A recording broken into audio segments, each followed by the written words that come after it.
मनुष्य ना तो कर्मों का आरंभ किए बिना निष्कर्मता का अनुभव करता है और ना कर्मों के त्याग मात्र से सिद्धि को ही प्राप्त होता है।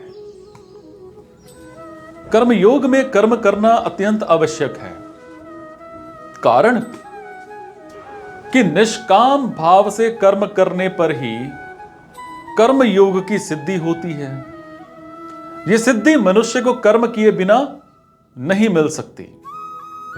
मनुष्य के अंतःकरण में कर्म करने का जो वेग विद्यमान रहता है उसे शांत करने के लिए कामना का त्याग करके कर्तव्य कर्म करना जरूरी है।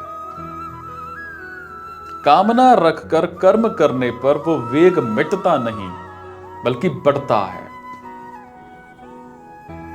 कर्म योग का आचरण करने वाला मनुष्य कर्मों को करते हुए ही निष्कर्मता को प्राप्त होता है और जिस स्थिति में मनुष्य के कर्म अकर्म हो जाते हैं अर्थात बंधन कारक नहीं होते, उस स्थिति को निष्कर्मता कहते हैं। कामना से रहित सर्वथा अभाव हो जाता है। जिस प्रकार बीज को भुनने या उबालने पर उसमें फिर से अंकुर देने की शक्ति जो है वो सर्वथा नष्ट हो जाती है, सो निष्काम मनुष्य के कर्मों में फिर से जन्म मरण के चक्र में घुमाने की शक्ति नहीं रहती। कामना का त्याग तभी हो सकता है जब सभी कर्म दूसरों की सेवा के लिए किए जाएं, अपने लिए नहीं। कारण इसका कारण क्या है? कारण यह है बहुत सारी चीजें इसमें हो जाती हैं, पर वो डिपेंड करता है आप पर कि कर्म मात्र का संबंध जो है इसका कारण है कि संसार से है और अपना स्वरूप का संबंध परमात्मा से है। अपने साथ अपने कर्म का संबंध है ही नहीं, इसलिए जब तक अपने लिए कर्म करेंगे तब तक कामना का त्याग नहीं होगा और जब तक कामना का त्याग नहीं होगा तब तक निष्कर्मता की प्राप्ति नहीं होगी। भगवान ने कर्म योग की दृष्टि से कहा कि कर्मों का आरंभ किए बिना कर्म योगी को निष्कर्मता की प्राप्ति नहीं होती। अब श्लोक के उत्तरार्ध में सांख्य योग की प्राप्ति की जो दृष्टि है उससे कहते हैं कि केवल कर्मों का स्वरूप से त्याग कर देने से सांख्य योगी को सिद्धि अर्थात निष्कर्मता की प्राप्ति नहीं होती। सिद्धि की प्राप्ति के लिए उसे कर्तापन अहंता का त्याग करना आवश्यक है। अतः सांख्य योगी के लिए कर्मों का स्वरूप से त्याग करना मुख्य नहीं है, प्रत्युक्त सहता या अहंता का त्याग ही मुख्य है। सांख्य योग में कर्म किए भी जा सकते हैं और किसी भी सीमा तक कर्मों का त्याग भी किया जा सकता है, परंतु कर्म योग में सिद्धि प्राप्ति के लिए कर्म करना जरूरी होता है। श्रीमद् भगवद गीता मनुष्य को व्यवहार में परमार्थ सिद्धि की कला सिखाती है और उसका आशय मतलब कर्तव्य कर्म कराने में है, छुड़ाने में नहीं।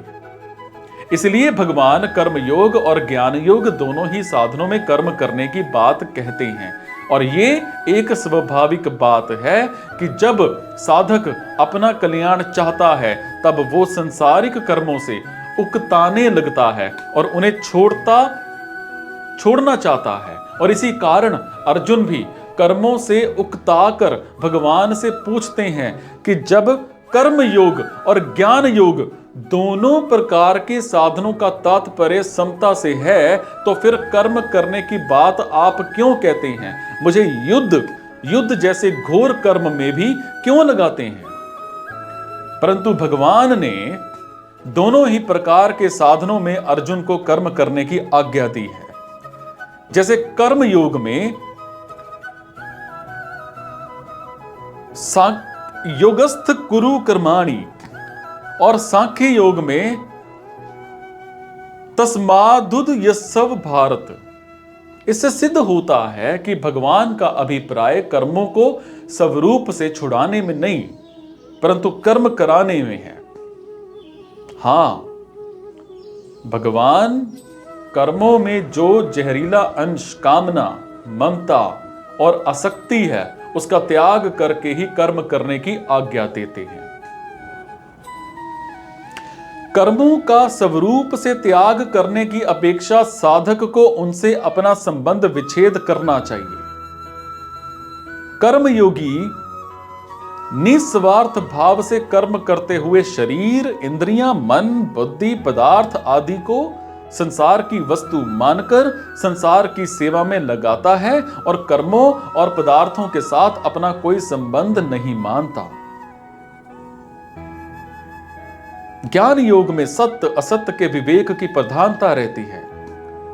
अतएव ज्ञान योगी ऐसा मानता है कि गुण ही गुणों में बरत रहे हैं, अर्थात शरीर, इंद्रियां, मन, बुद्धि आदि से ही कर्म हो रहे हैं।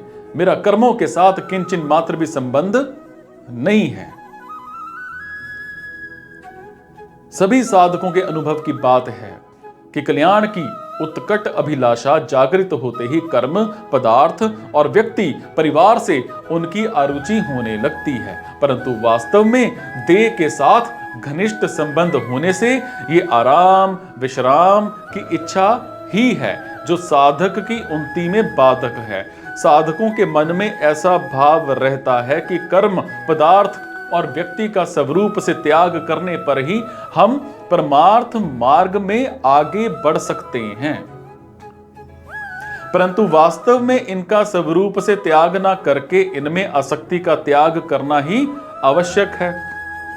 सांख्य योग में उत्कट वैराग्य के बिना आसक्ति का त्याग करना कठिन होता है, परंतु कर्म योग में वैराग्य की कमी होने पर भी केवल दूसरों के लिए कर्म करने की आसक्ति का त्याग करना, यह त्याग सुगमता पूर्वक हो जाता है। गीता ने एकांत में रहकर साधन करने का भी आदर किया है, परंतु एकांत में सात्विक पुरुष को साधन भजन में अपना समय बिताता है, पर